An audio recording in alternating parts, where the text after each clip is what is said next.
The email came on a Tuesday morning. Amy read it 3 times. Still didn't believe it. Glastonbury, main stage, pyramid stage, 75,000 people. The biggest show of her life. She called Nick. "This is insane. This is success. I perform in clubs, 300 people, maybe 1,000. 75,000 is a different language. Same language, bigger room, you'll be incredible." She hung up, stared at her Camden flat.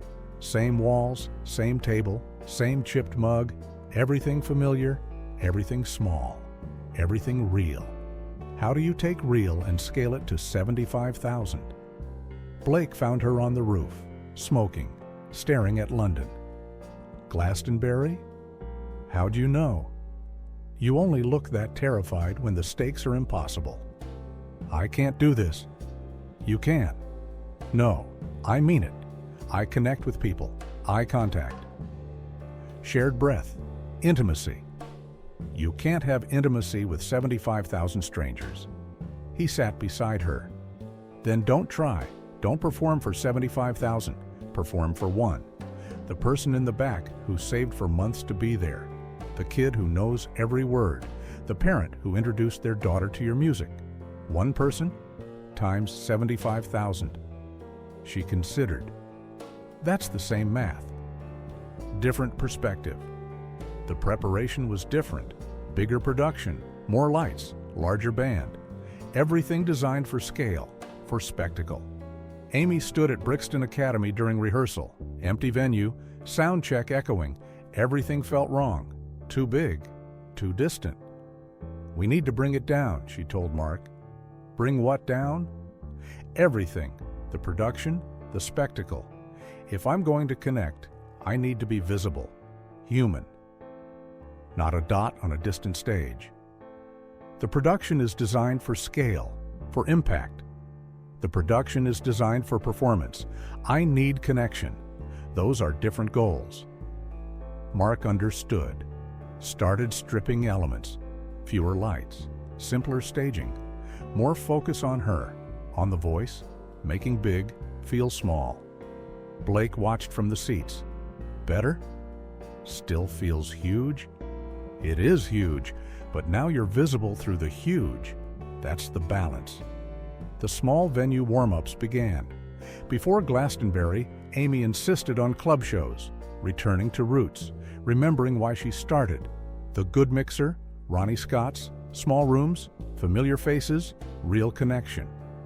Ray watched her perform at the Good Mixer, same stage she'd played years ago, before Frank, before fame, before everything. She was different now, older, worn, but still her. After the show, Ray poured her drink. "You're scared, terrified. Of what?" "Losing this connection, this intimacy. Once you play for 75,000, can you ever come back to 300? Depends. Are you performing or connecting? What's the difference? Performers need audiences. Connectors need people. Audiences scale. People don't. If you're connecting, room size doesn't matter. You're still person to person. Just more persons." She sipped, considered. "I think I'm a connector who's being asked to perform." "Then don't perform. Connect. At scale. It's possible. Just harder." Glastonbury arrived like a storm. Security, caravans, production trucks, thousands of crew. The festival was massive. Multiple stages, hundreds of acts, over 100,000 people across the site. Amy stood backstage at Pyramid Stage. Watched other acts perform. The crowd was an ocean, moving, breathing, alive. She'd never seen anything like it, never imagined performing for this many people.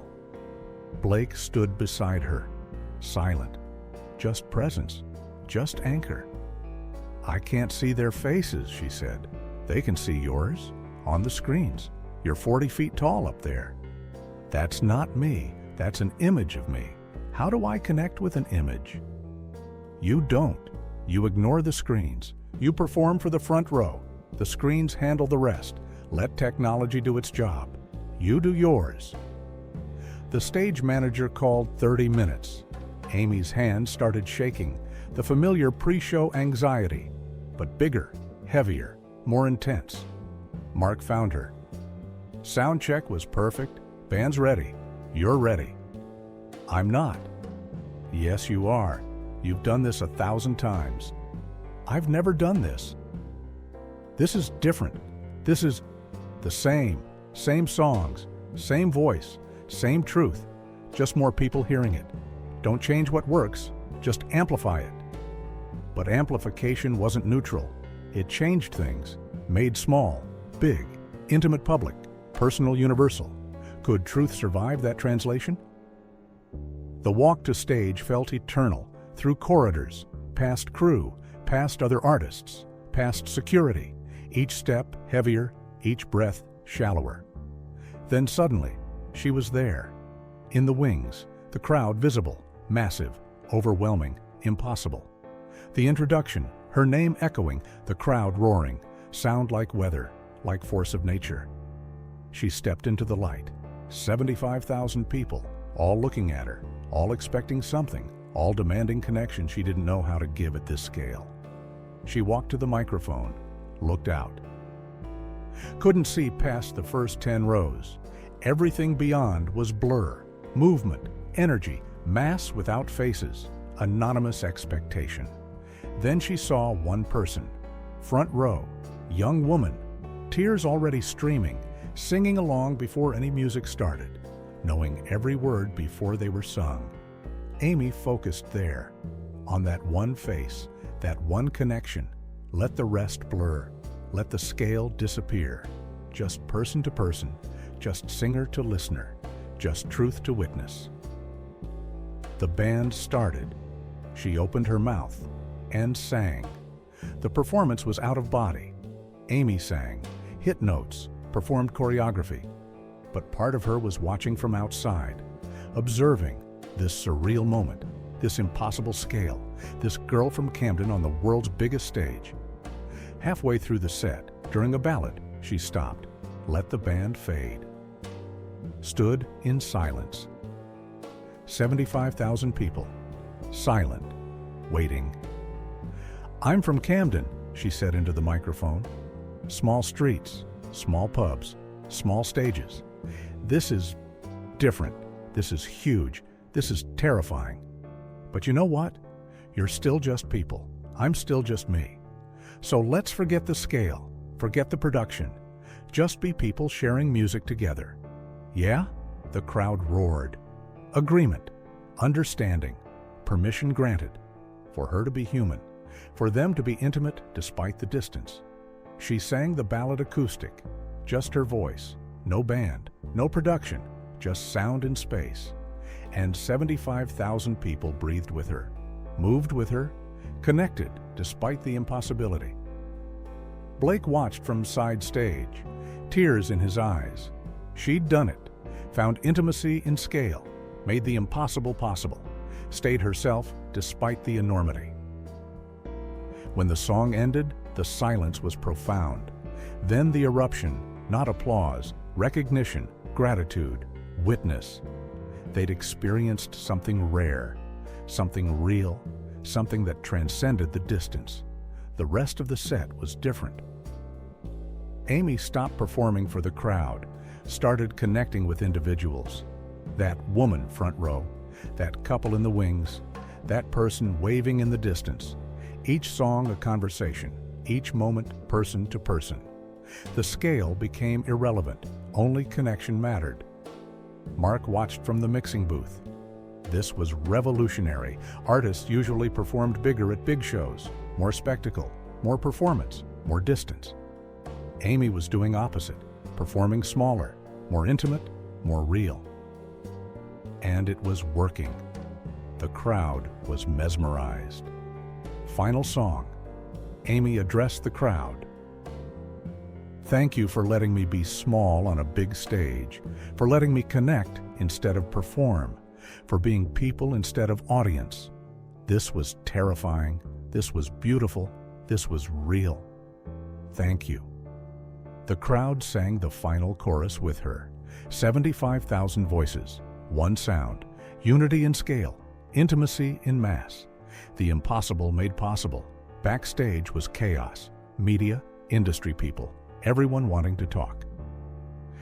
Amy hid in her caravan, Blake guarding the door. She sat in silence, processing what just happened, what it cost. Mark knocked, entered carefully. That was historic. People will talk about that performance for decades. It felt wrong. What? The scale? The distance? Even when I connected, I couldn't see most of them, couldn't breathe the same air. It was connection through screens, through amplification, not real. Simulated. But it worked. Did it? Or did 75,000 people project connection onto an image? Those are different things. Mark sat. You're overthinking. This is the trade. Small venues, real connection. Big venues, simulated connection. You can't have both. Scale kills intimacy, even when you try to preserve it. Then what do? Only play clubs? I don't know. But this felt like performing connection instead of having connection. And I don't know if I can keep doing that. The offers multiplied. After Glastonbury, every major festival wanted her. Every arena wanted her. Every promoter wanted bigger, bigger, bigger. More people, more tickets, more revenue, more scale. Amy sat in Nick's office. Stack of offers on his desk, each one bigger than the last. You could tour stadiums. Amy, do you understand? Stadiums, 50,000 people per night. I understand the numbers. I don't understand the point. The point is reach, impact, legacy, touching millions instead of thousands. Touching or performing for? There's a difference. Does it matter? The music reaches them either way. It matters to me. Music isn't just sound. It's shared experience, mutual vulnerability, person to person. You can't have that with 50,000 strangers in a stadium. Nick leaned back. So you want to turn down the biggest opportunity of your career because the rooms are too big? I want to stay true to why I started. I didn't start to fill stadiums. I started to connect with people. The economics want bigger. The art wants smaller. I'm choosing art. The label won't like that. The label doesn't have to like it. They just have to accept it. Camden Nights became sanctuary again, after Glastonbury, after the offers, after the pressure to scale. Amy returned to the good mixer. Small stage, familiar faces, real connection. She performed unannounced, just showed up, asked Ray if she could play. He said yes. Cleared the small stage. She sang 4 songs, no production, no amplification beyond basic PA, just her and people and music.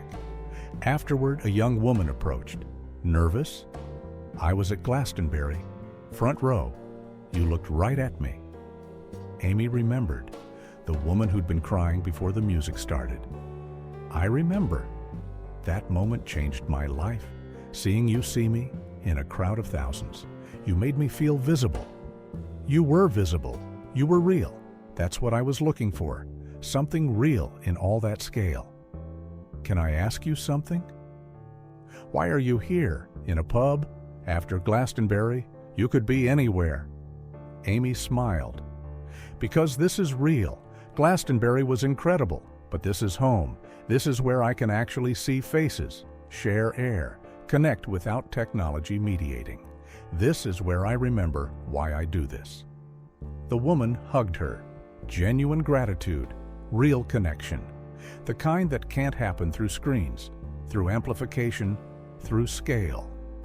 Blake found her later, walking Camden streets, processing, thinking, deciding. You're turning down the stadium tour? I am. Nick is furious. Nick will survive. The label might drop you.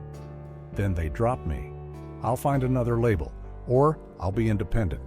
But I won't sell my soul for scale, won't trade connection for reach, won't perform at a level that kills what makes the music matter.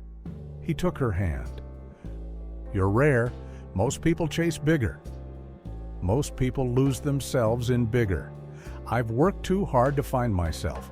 I'm not losing me for anyone's definition of success. They walked in silence, Camden sleeping around them. Small streets, small pubs, small rooms where real things happen, where connection is possible, where intimacy survives. The compromise came slowly. Not stadiums, but not just clubs. Theaters, mid-size venues, 3,000 to 5,000 capacity. Big enough to sustain a career, small enough to maintain connection. The balance between art and economics, between integrity and industry.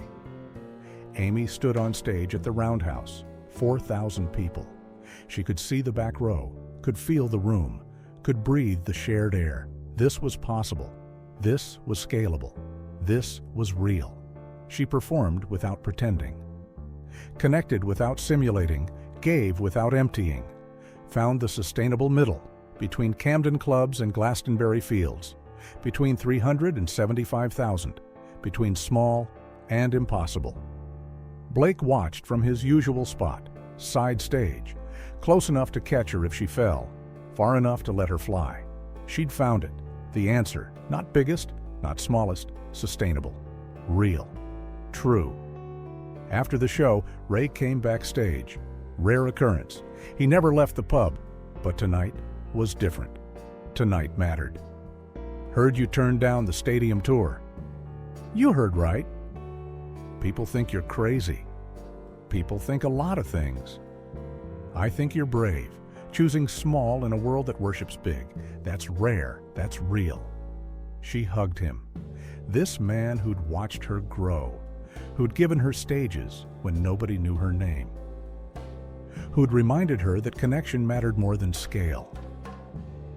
Thank you, she whispered, for always being home, for keeping real alive, for showing me the difference between performing and connecting. He pulled back, looked at her. You'll face pressure to go bigger, to chase stadiums, to compromise. But remember this, the people who matter don't need big stages. They just need truth. Keep giving truth. Everything else is noise. Camden flat, late night, Blake asleep on the couch, Amy at her table, notebook open, writing, not songs, thoughts, reflections, understanding. She wrote, "Scale is economics. Connection is art. I choose art, always. Even when economics screams louder, even when the money is bigger, even when the world says I'm wrong. Art over scale, truth over spectacle, connection over reach. This is my line. This is where I stand." Outside, London breathed. Inside, Amy found peace. She'd climbed the mountain, played the biggest stage, proved she could, and chose to come back down, by choice, by design, by understanding that bigger isn't always better. Sometimes smaller is stronger, sometimes less is more, sometimes connection matters more than scale, always. The music connected people, but some connections changed everything. Tony Bennett, Mark Ronson, producers and legends who saw beyond the beehive to the artist beneath. Collaborations that elevated the music, friendships that reminded her why art mattered. The next chapter explores the people who shaped the sound, the collaborators who became family, the creative partnerships that made magic possible.